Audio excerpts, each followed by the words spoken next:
It's what people feel like to me. Exhaustive effort, very little to show for it. All of them. Even you. Even me. Especially me. So, I figured I'd save you some effort. Skip to the end.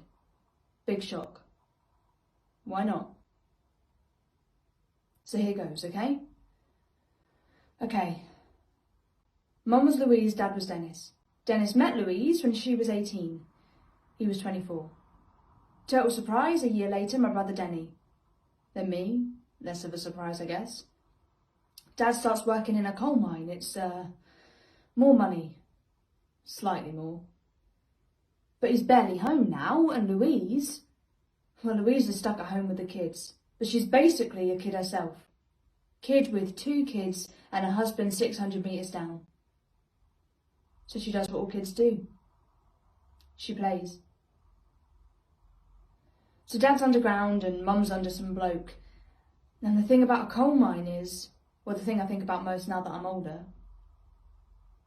there's no plants down there. No life at all. See, we send these men down into this dark mess, digging for something dead. So dead that it's now lumps of dead things, so old and lifeless that they will literally burn.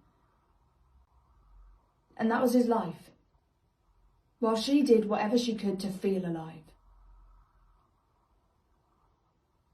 All that death. That dark, powdery death is all over his face and his hands and his fucking lungs when he comes up. And there's not a leaf. Not a branch. Not a flower in his world. And when he finally climbs out of that grave, finally climbs back to the land of the living, they laugh at him. They laugh at him because the whole town knows that the new baby, my little brother Mikey, isn't his. So Dennis buries his head in the soot. And they praise him for his loyalty while they mock him for cuckold. Louise, on the other hand, call a spade and they call my mum a whore. Call her daughter one too. Bully her at school, on the streets, even makes its way home. Little Denny starts to pile on. Tries to save his own skin by blaming all the females of the family. And in 67, Louise bolts. She splits. And I come home from school to find Mikey alone. Screaming his little head off. But he's just a baby. He doesn't understand what he's done wrong. And I try and take care of him, but I'm just a kid. Kids can't raise kids. We forget things. Like watching over a pot when it boils. So one day there's an accident. Social services get involved and we get split up. Dad did his best.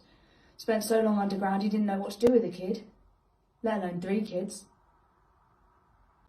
So he disappeared into the dirt. Then it was foster care, just a bunch of stale perverted men and their bitter wives, hoping to make a few quid by taking care of the local trash. Left for London soon after that. Got myself into all sorts of trouble there. Wound up serving a couple of years, and it's then I started gardening. Busy work for idle hands. But I fucking love it. Love it. And it's clear then how people aren't worth it. But plants, you pour all your love and your energy and your nourishment into them, and you can see where it goes. You watch them grow, and it all makes sense. So yeah, everyone's exhaustive. even the best ones. Sometimes, once in a blue goddamn moon, I guess, someone like this moonflower just might be worth the effort. I know you're struggling. I see it. I know you're carrying this guilt around, but I also know that you don't decide who lives and who doesn't. I'm sorry, Danny, but you don't. Humans are organic. It's a fact. We are meant to die. It's natural. Beautiful. And everything breaks down and rises back up and breaks down again. And every living thing grows out of every dying thing. We leave more life behind to take our place. That life refreshes and recycles, and on it goes, and that is so much better than that life being crushed deep down in the dirt. So much better to see the leafling and the flower.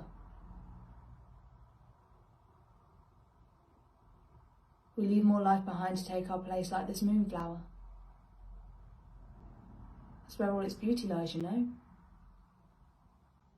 Immortality of the thing.